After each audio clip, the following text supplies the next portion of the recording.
Salutations, everyone. We find ourselves once again in the Veil of Twilight. Also, once again, in the Coalescence Chamber. Everybody's favorite quest. Alright, well, it's one of my favorite quests. So we're gonna knock out a quick Coalescence Chamber for everyone. I will show you the way that I do the quest, and I will do my best to talk through everything. If you end up having any questions or comments or anything like that, please leave me a comment down in the chat box when you're watching this video, and I'll do my best to answer it. So I tend to skip this nonsense up at the top. I feel like it just adds a lot of extra time for not a lot of value. You get one extra chest out of the deal, and to me that's just not enough hassle to mess with it here. Also tend to not wear my featherfall item until I can basically see the ground, and then I'll fire up everything. And in this build, it actually hurts me even more than usual because my feather falling item happens to be my intelligence item. So, if your intelligence item is also, or your intelligence stats is also your to hit and your to damage, then yeah, having your feather fall in that same slot is not good. All right. So we come down here, we clean out the bad guys down here at the bottom. That closes this portal. Now we just gotta work our way through the next one. There's what looks like dirt and what looks like rocks, right? So this lighter brown, or this brownish color, is dirt, and the rest of this is like rock, right? Bugs can crawl through the through the dirt, but not the rock. So if you can avoid going onto the dirt, you'll avoid summoning bugs. Does that make sense? So for example, as I run through this, whoop. Okay, in this case it didn't do anything. But as you run through the dirt, insects can spawn, mostly like scorpions and stuff like that. Yeah, the new camera came in last week, and here, I'll try to summon a scorpion here really quickly. Wow, are we just gonna like not spawn any of the bugs? Okay, sweet. Anyway, it came in last week and it wasn't working, and then with a series of Windows updates and turning it off and turning it on and switching it ports and basically monkeying around with it for about 2 days, I managed to get the new camera working.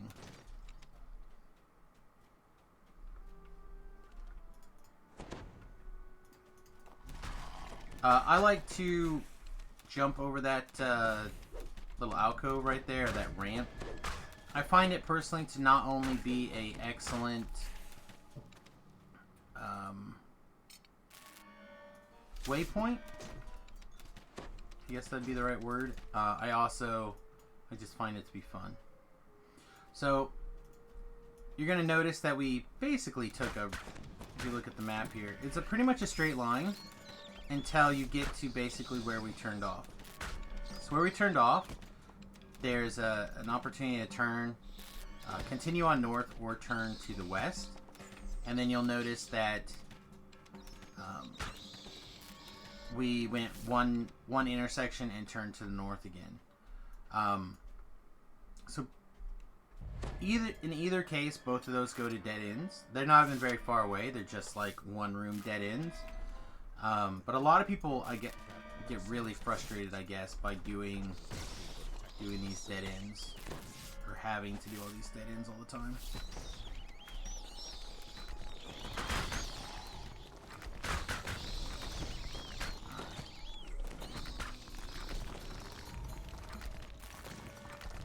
Yeah, this the software that I used to have, I ended up uninstalling it, and the new software doesn't let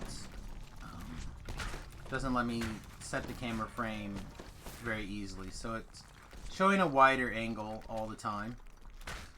I actually took a look at getting another piece of software that would allow me to make some adjustments to it, and it did work, but it wouldn't let me do that kind kind of stuff and send it on to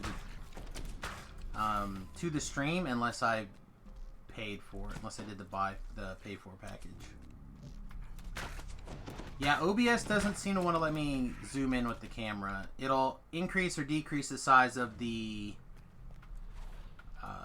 side of the picture, but not zoom in. Which again was something I was doing with a camera manager app before. Now that's not something that wants to happen. I always thought that Voodoo looked really tiny in his screen, but I have imagined it's something similar. But also I sit a pretty far distance away from my monitor. Like, even with my arms stretched all the way out, I can, in my normal place of sitting, I can't touch my monitor.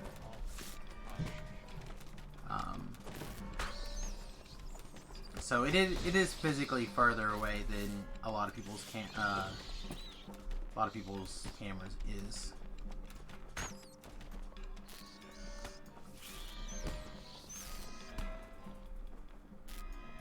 What? Alright. Something has changed here. Did I see your doggo? She's pretty pitiful right now. No?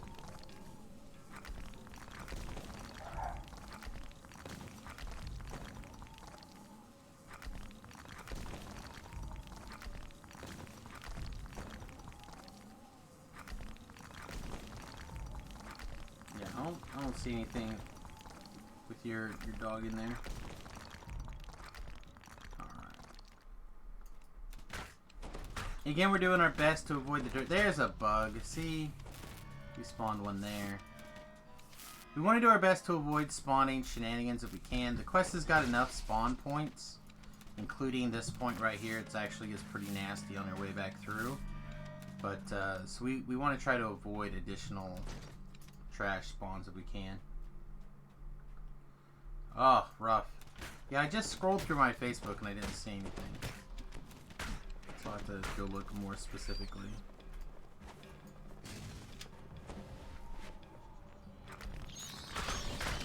Alright, here's another one of those decision points. It's not really, it's just it's a lie. The decision is a trap. If you go straight through this way, it's just another dead end. You want to go, in this case, through the Reaper here. Shouldn't have been able to shoot me with that through the door. That's a cheater.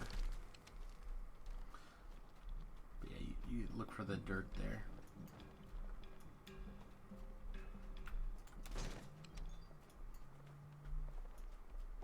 Boink. Keep hugging the wall. Yeah, I didn't think so. Wow.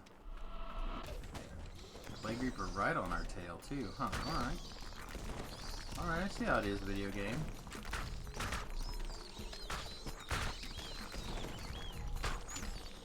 Video game decided to get serious on us. Alright. Nice, thank you.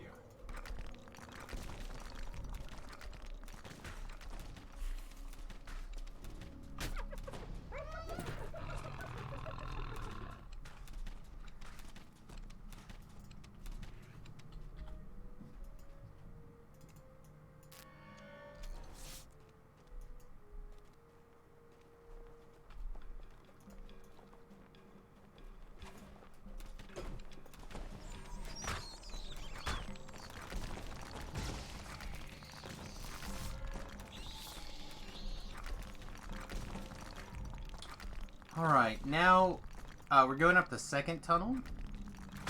The second tunnel is probably the... I don't know. Whoa, gravity, what? It's probably one of the more important tunnels. It will eventually evolve the most...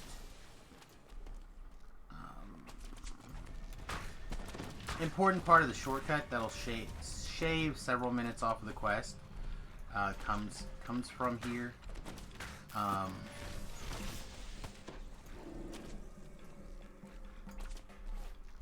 So So yeah, we'll kind of look at it in a little bit more detail in just a second.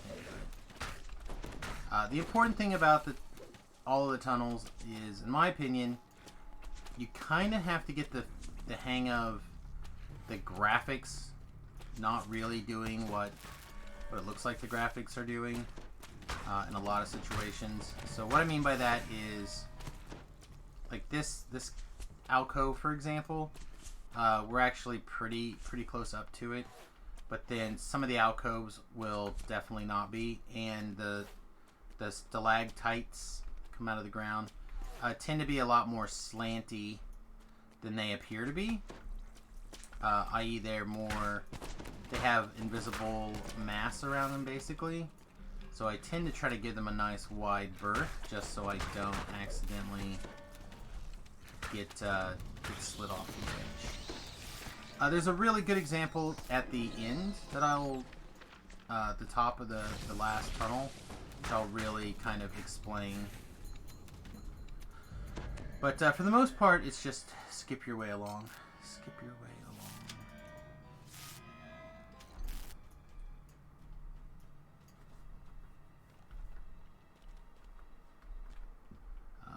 The quest is pretty straightforward. With the offsets of the occasional like trickery room, like this one right here is a trickery room. You don't have to go in there. So with the exception of those couple of things, it's pretty straightforward until you get to the first key room, which we'll talk about when we get to it. But it's pretty straightforward. I keep saying the same thing, thinking it'll make more sense, but there's no like gotchas until later, I guess. I think a lot of people, they feel like the quest goes up and down a bunch, and it does go up and down, but it doesn't go up so much that it makes the quest more complicated. I think they think it gets more complicated, and therefore they overthink when it does change. Maybe that's what I'm trying to summarize here. Alright, so we're going to walk around this patch of dirt. There'll be a couple of trolls here. I actually like to use this natural choke point to clear the various dangers.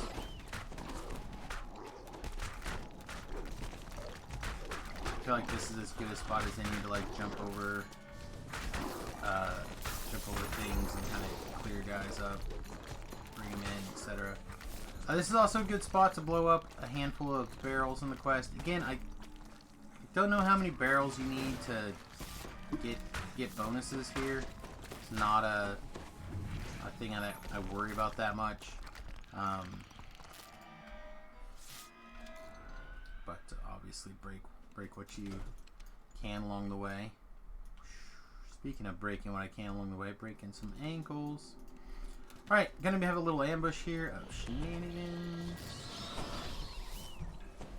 I'm not going to come back to this shrine later. This is there's a couple of ways you can go through the quest, but I am not going to go back through.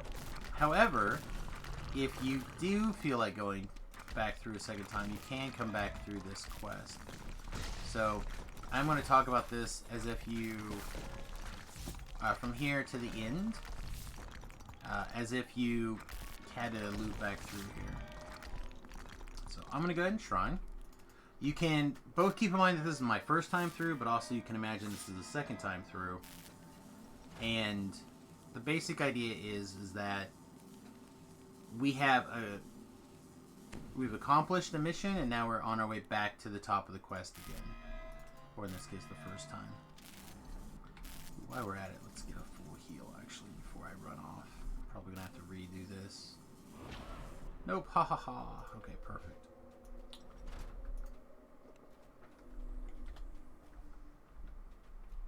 Alright, so the second time through, there's going to be some places where the ambushes are stepped up slightly. Not like grossly, but a little bit. Part of the reason I typically don't screw around with running back through the quest again. Then also, I personally find it just to be really a lot of long for no real value. So what I mean, I guess is what I'm trying to say is that, oh, that's a good tip. Thank you, little bat. I guess what I'm trying to say is that once you go through here once, pick up any traps along the way, stuff like that. There's no real value, breakable stuff like that. There's no like optionals that spawn along the way. If you go back through the second time, stuff like that. So once you've cleared through the first time, going through the second time is just dealing with more of the same trash over again without a lot of particular game. I'm going to go ahead and fire off this just because I'm tired of going slow. Go around, smash that breakable. Alright, so you may have heard me say something along the lines of like, thank you, rats or bats or whatever, a minute ago to remind me about things. So sometimes these doors have traps on them, right? But you'll notice that the monsters, the NPCs, they do not, when they open the door to come out and get you, or because you're standing really close to the door opens automatically. The traps don't go off with them, right? So basically there's like a magical sensor bar when a mob gets close to these doors that cause it to open. And if that opens the door, then there's no trap activation, right? However, if you manually open the same door, it may be trapped. That makes sense? So a really good way, if you're not a trapper, to kind of deal with things is to try to pull the various mobs to the door and make them open the door so you don't have to worry about it. Because it does, the trap hits relatively hard. It is a big force trap. It can be quite problematic. I usually don't worry too much about shooting things up high. However, this is one of the exceptions where I do like to shoot right here in this particular corner. I like to shoot those guys because they can add quite a bit of damage, especially if they happen to be a champ.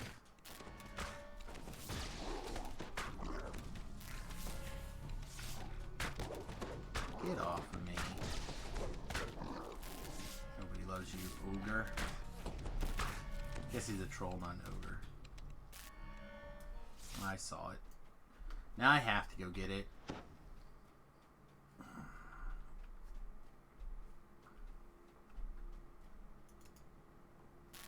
Alright, so now we're at the third tunnel. For the first time, but this could be like the second time. We want to make sure that rune is on. And what that rune does is it turns on... They're coded like traps, but they don't do damage. And they hurl you up into the air quite a ways. So in the event that you fall, like we'll just kind of demonstrate here. In the event that you fall down, there's a green one, for example. You'll get hurled back up into the air to help progress you back quicker through the... So you can skip the second tunnel. Way back in the Wayback Machine, there wasn't those force traps. So if you fell here in the third ramp, you had to run all the way back through the quest again. Again, another reason I think that people get a little bit upset. Let's see. Something else that people don't know is that there's a lot of like free gems laying on the ground. Right? There's a topaz. We ran past another one a minute ago. Blue quartz. So what happens with those gems and why we're just kind of running past them? One, I don't need more junk gems. But two, oh, come on. Oh no, gravity white. Oh, and I still have my feather fall on too. Gross. Let Reaper go. Are you seriously not going to teleport back down here to me, Reaper? Yeah, there you are. Knew you wanted some of this. Bollocks. Now I'm all confused on what I was saying. Oh yeah, the gems. So if you pick up these gems along the way, when you come back through the quest, if those gems are missing, you get additional spawns.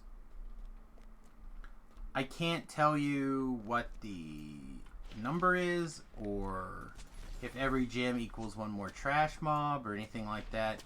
But I believe it's a significant enough number. So I personally just don't pick them up. As far as I know, that it could just be a rumor. But the people that taught me the quest were pretty adamant that it was true, so to me, it is also true. Yeah, I don't know what to tell you. Good abundant leaping or other effects can shave an awful lot of time off of the quest. Also, you'll notice that I typically don't have Featherfall on, and part of the reason why is I feel like I plan where I want to land, as opposed to how I want to float around to get stuff done. And for me, that it's just easier to not have to deal with Featherfall. Blue Skies, welcome to the stream, my friend. Thanks for hanging out with us today. Appreciate you.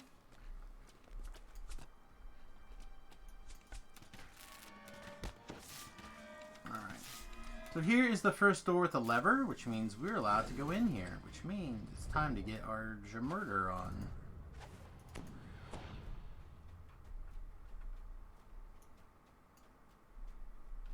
Alright, let's go.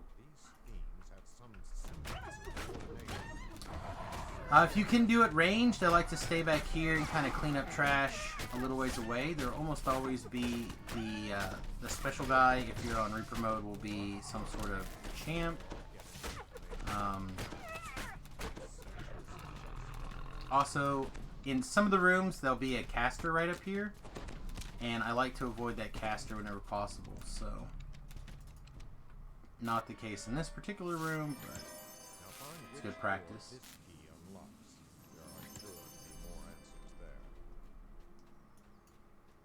Alright. Now that we cleared that room out, we have to go back down to the first floor, and we have to activate the go into that room and kind of deal with that shenanigans. However, you may have noticed a whole bunch of respawns have spawned. So I typically don't worry too much about the archers. I typically just focus on the spellcasters. And if I can, I like to go through the spellcasters and basically just rain fire down on them from above. Again, I don't worry that much about the non-spellcasters because their arrows are typically not something I worry about too much.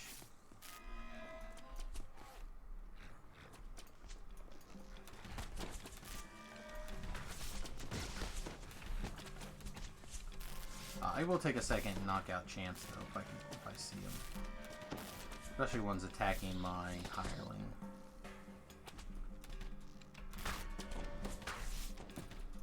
All right. Boink.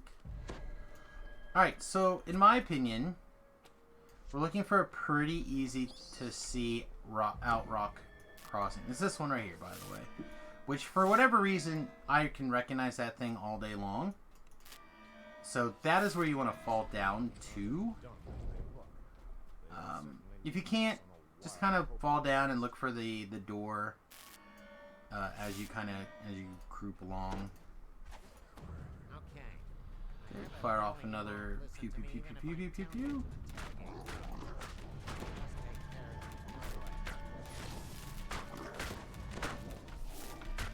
Wow, he's not a champ this time. That's really awkward. That's a real surprise, actually. I don't know the last time I did in this quest where that guy wasn't a champ.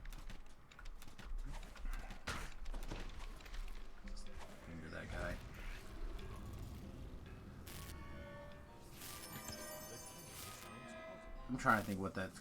Stone Guard. Stone Guards are such a pain. Unless you're heavily in bludgeoning damage, so... just deal without it. Alright, so now I'm going to switch back in my Featherfall. And the reason why is because I'm going to use those air jets that we turned on to help us move up the tunnel, so we don't have to deal with all the nonsense. So just kind of look around, find an up here. Alright, switch back out. Now, we have to go up to the second tunnel, right? So now we're going back through the part of the quest that we missed, or not missed, but just went through. Also, there's always a nasty dungeon alert right here. If you're already like red or already yellow, it'll go up to orange, etc. Yeah, we're not gonna equip Coal Chamber for our road most taken or road least taken, whatever. Our training video series on YouTube here.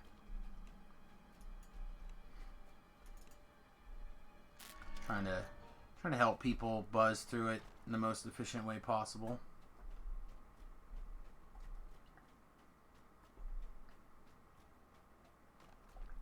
I'm not worrying too much about the dirts right this minute. We're gonna have an alert here to deal with regardless, so might as well just shoot everything, let the scorpions come get us and shoot them as well.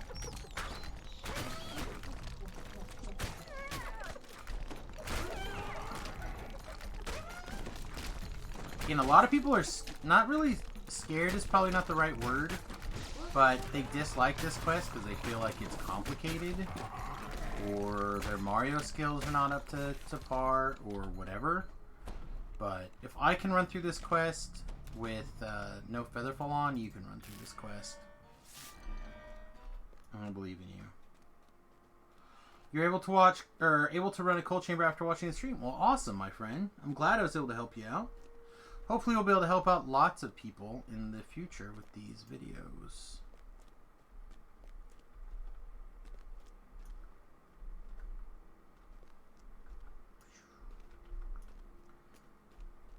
So I try not to make like too crazy jumps. I do have an abundant leap type effect with the memory of flight. And like I said, you can do some really cool things with it. For example, right here. No. Higher. Yeah, up a little higher here. So like for example, when I came through here previously, I just jumped right here to this little alcove. But if you have something like an abundant leap or memory flight or something, you can shave quite a bit of time off of a jump like that, for example. I typically don't make those kind of things or think about those things too much myself, but it is totally a thing that you can do with a little bit of practice. Alright, speaking of practice, here, let's get some story time on. And the difference between early days of Samius and Reaper mode and now. So in the early days of Reaper mode, I would really have a problem because this constantly spawns bats. And whenever something spawns or dies, it is an opportunity to spawn a Reaper. So, I don't want that. Let's get moving. So, one of the things that I struggled with was how to deal with the fact that it seemed like infinite Reapers. If I spent the time to deal with the bats and the Reapers, I was never getting this jelly killed. And if I would stop and focus on the jelly, I felt like the Reapers were just going to spawn and kill me. I even almost considered putting this quest on the impossible to do on Reaper mode for a while. So eventually, I ended up coming to the conclusion that, again, for a lot of my builds, I tend to have some sort of insta-kill type effect, just to focus on having the insta-kills for the gel there. In the event that I didn't have an insta-kill effect and I had to beat down that ooze, I did my absolute best to keep a real eye on the Reaper and get him early. Was kind of the conclusion I came to. All right, so we came out here and one of the one of the quest objectives became clean up the ambush, which is basically what we did here. A couple of guys here, a couple of guys there, a few guys rush at us, a couple guys up high. Again, with a crossbow or a ranged weapon, it's relatively easy to deal with. Then, the way I do the quest, instead of continuing up, back through the quest again, back by the shrine, I go back. I go back to the first, tunnel and air jet through the first tunnel to the third tunnel, like I demonstrated earlier, right? For me, it's a whole lot quicker, shaving a whole lot of running through the quest, dealing with a whole lot of extra respawns. Like, this has already been mostly cleared, right? We've got a few things that we spawned that we tried to, like, clean up in that one big fight room, but they went ahead and leashed on us. So we didn't quite put that fight in the right spot. But other than that, like, this room has been basically cleared. And I did just blindly run through the dirt to summon more monsters. I really don't care. I suppose, though, real fast, I should also make a notation for people who'd like to get conquest in this quest. One of the best ways to do it is to fight the infinite spawning bats and reapers and whatever in the cube room. That tends to be the best way to get your conquest bonus if that's what you're into. Wing again, save a little bit of time, and now we're running back up through the third tunnel. And again, we've shaved so much time off, right? A ridiculous amount of time. And again, because we already took a little bit of a pause and dealt with the most of the casters on the way back down. Why can we not suddenly not jump? There we go. We dealt with most of the casters already. We just have to deal with a few arrows, occasional bat, stuff like that. Things we just don't worry about. Oh yeah, you could also fill up your monster manual for bats if that's something that you're interested in doing. For sure.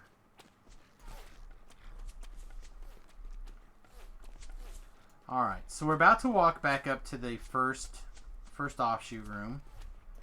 And what I like to do is, this is where I like to summon my hireling, take a second, get a fresh heal, make sure that I have all my buffs on.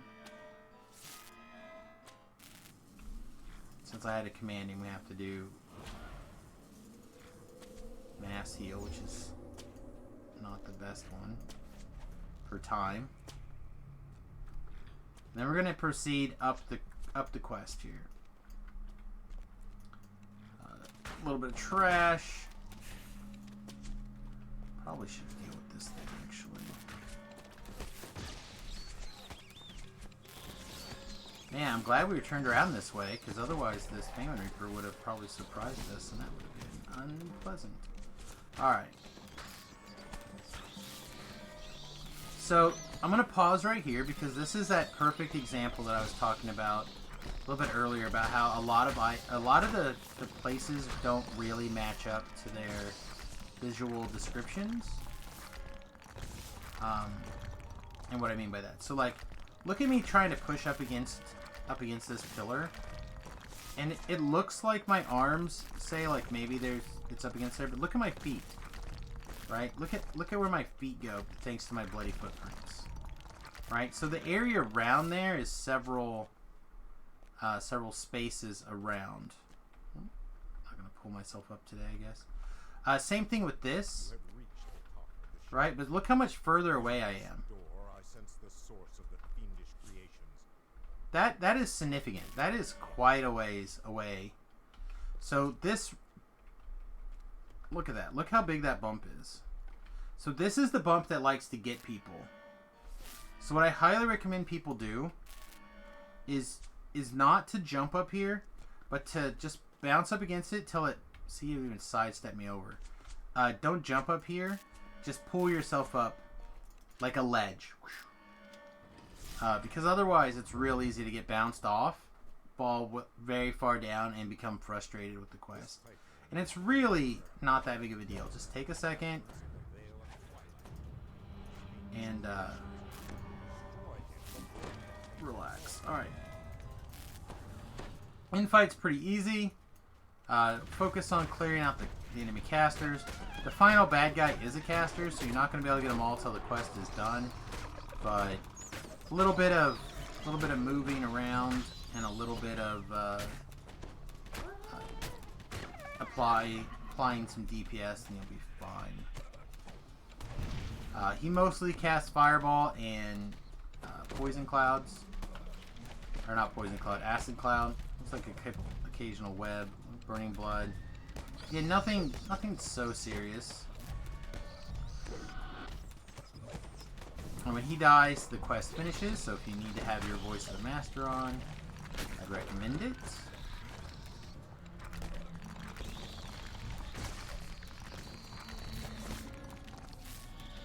And on Reaper 1, it looks like he's got like 6,000 hit points, which is basically done. Apparently that chest is blocking your shots, I didn't realize it. Alright, so that's 52,700 experience points in what they're calling 36 minutes. And that was in teaching mode. Right, so this quest can be very, very good XP for the amount of time in the quest. As always, don't forget to D-door out of the quest when the time comes. Alright everyone, if you enjoyed this, please interact with the video. I really appreciate it. If you have any questions or comments, feel free to use the chat box down below, and I'll do my best to get back to you. Thanks for watching. We'll see you again next time. Toodles.